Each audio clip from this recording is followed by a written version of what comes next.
আজি আমাৰ ফাৰ্ষ্টৰ কুৱেশ্যনটো আছে 200 200% মান কিমান হ'ব 4000 আছে আৰু আছে 400 4000 আৰু 440 তো আমি এতিয়া কৰিম এনসাৰ 200% সেইটো কিমান হ'ব 200 মানে এতিয়া পূৰণ কৰিম 200% উঠাই দিলে কি হ'ব তলত 100 কি হ'ব 0 0 কেনসেল 0 0 কেনসেল কি হ'ব এতিয়া থাকিব 200 into 2 কিমান হ'ব 200 into 2 400 আমাৰ এনসাৰ কি হ'ব বি আৰু নেক্সট আৰু এটা আমাৰ কুৱেশ্যন আছে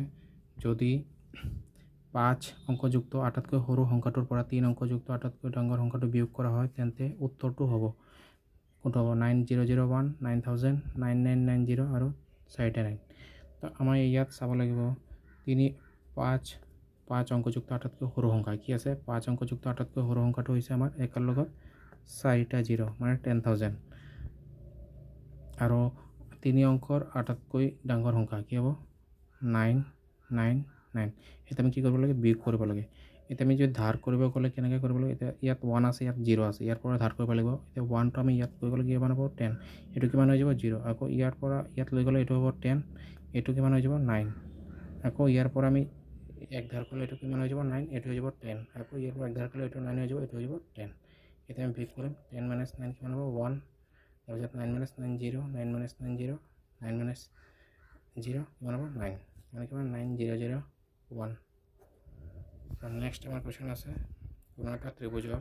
তিনিটা বাহুৰ মাপ হৈছে 2.3 cm 20 mm আৰু 23 mm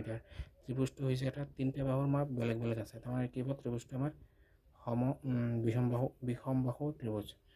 বিষমবাহু মানে কি হয় তিনিটা সাইড যদি বেলেগ বেলেগ হয় তাৰ এটা আছে তোমাৰ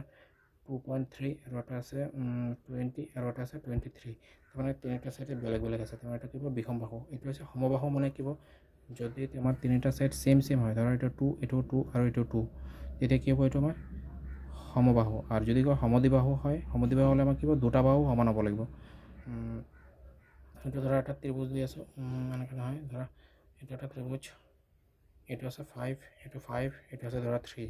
এইটো কি হ'ব সমদ্বিবাহু আকৌ সমকোণী হ'লে কি হ'ব এটা কোণ 90 ডিগ্ৰী হ'ব লাগিব এনেকৈ হ'লে এটা কোণ 90 ডিগ্ৰী এই কোণটোৰ মানে যদি 90 ডিগ্ৰী হয় এইটো কি হৈ যাব সমকোণী তাৰমানে আমাৰ উত্তৰটো কি হ'ব বিষমবাহু ত্ৰিভুজ